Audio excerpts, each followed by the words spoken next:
When you talk about Shiva, there is no parentage, there is no place of birth. It's very common to refer to Shiva as Yaksha Swarupa. Yakshas means always those kind of beings which are not human. So, all the enlightened people who've been… How many did you meet? Like, I've heard about many. Like, say Krishna or Muhammad or Ram or Christ, Buddha, all the enlightened people who've been on this planet, there is some sort of mention of their birth or death. But when it comes to Shiva, like you say, and I've read that he was self-created, and I often ask you this question, that did he disappear into thin air, and apparently something like that happened. He couldn't even have biological children with any of the women he was married to. Also, he… At least you can't blame him for the population. Sadhguru, I'm coming to something very important. There is a theory…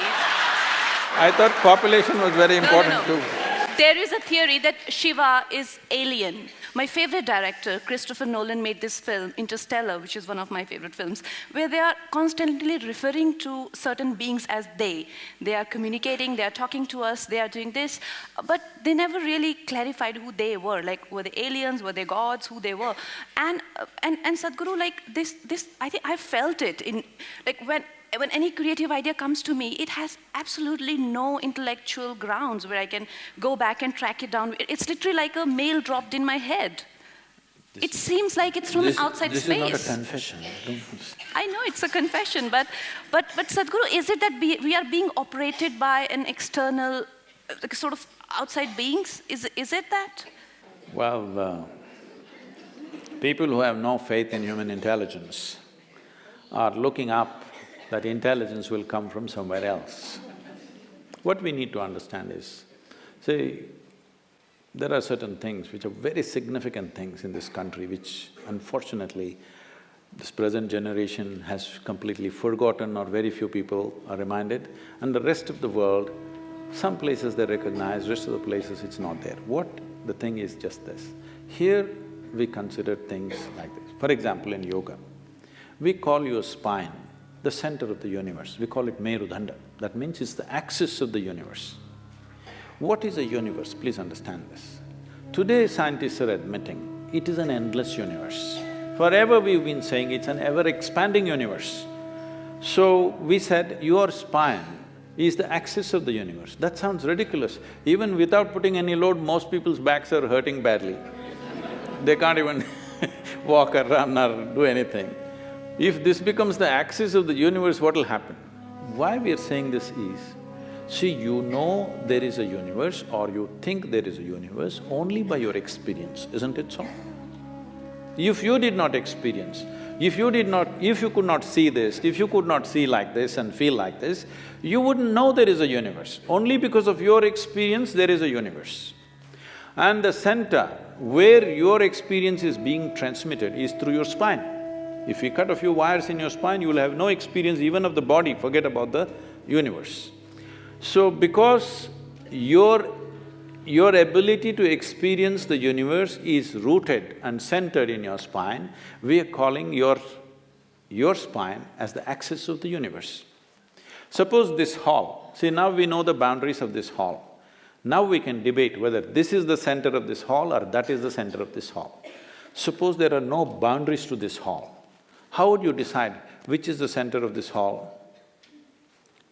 Where you are is the center of the hall, isn't it?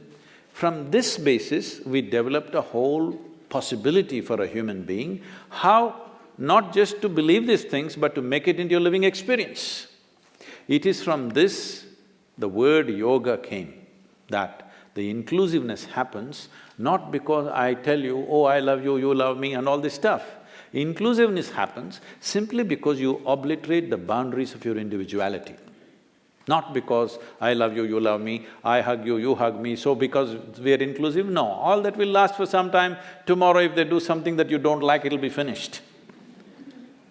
But you obliterate the boundaries of your individual nature, including your body, that you know how to sit here without being identified with the boundaries of who you are.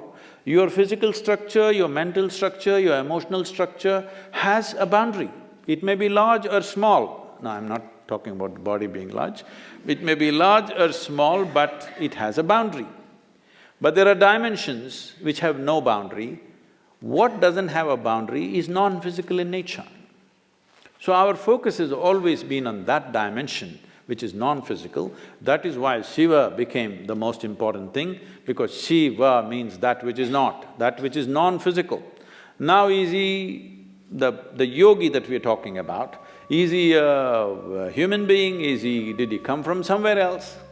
See, there are things, as you said, there is no parentage. When you talk about Shiva, there is no parentage, there's no place of birth, nobody saw him as a young boy to grow up. All the time when we saw him, he was about the same age. And we don't know where he died, such a significant human being. Even in those times, if he died somewhere, they should have built a temple, they should have built some kind of a monument for him. Nothing like that happened. So there is no birth, there is no death, there is no parentage, there is no siblings, there is no anything to prove that he was here. Does it mean to say we can assume he came from somewhere? Not necessarily. But in many of the… if you look at the lore, it's very common to refer to Shiva as Yaksha Swarupa.